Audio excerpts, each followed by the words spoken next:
I wasn't going to make another video this year, but on November 27th I received a most welcome letter from a gent in the Irish Republic, so this is for him. I wasn't sure exactly what subject to cover, but that afternoon I had a hospital appointment, and in the waiting area was a notice to the effect that a patient who was to undergo a sensitive or intrusive examination could request a chaperone. According to one UK website, the principal role of the chaperone is to provide reassurance and emotional support for a patient undergoing a procedure they may find embarrassing or uncomfortable, such as intimate examinations or examinations under dim lights or where the doctor needs to get very close. Don't you believe it? The chaperone is there to protect the doctor against false allegations, and rightly so. This turned me to thinking about historical allegations. A genuine allegation of rape leaves physical evidence. Often there is lots of it. When this woman, Shima Benson, was raped in her own home, the physical evidence included serious injuries from where she fought back, as most genuine rape victims do, and a painful bite mark on a rapist that saw him executed by lethal injection.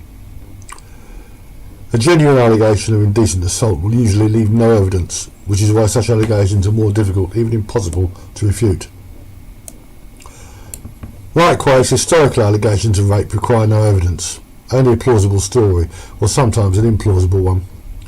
If the person accused is a celebrity, once his name is in the public domain, other accusers will often come forward, mostly head cases, attention seekers and mischief makers. At times, such false accusers will be induced to come forward. The odious Gloria Allred is the most persistent practitioner of this craft. If the accused is a teacher, the police will often trawl for other victims and find them. How they do this was explained by the late Richard Webster, among others. Ireland has been home to quite a few historical allegations. Ireland, and here I am alluding to the complete island, i.e. the Irish Republic and Northern Ireland.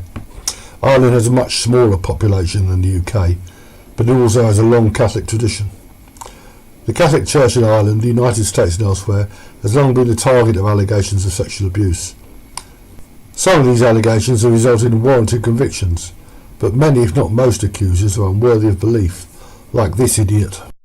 David Clohessy.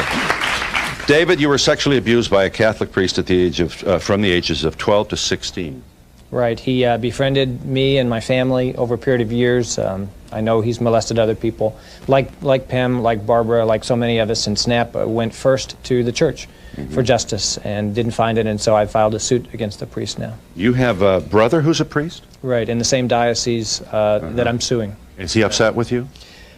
We haven't talked in going on 3 years now. And how do you explain it took you so long to blow a whistle? Well, I had absolutely totally repressed all memory of the incidents until just about 4 years ago. I saw a movie, and then my memories started coming back. And Really? I still don't have all the memories, I'm sure, but...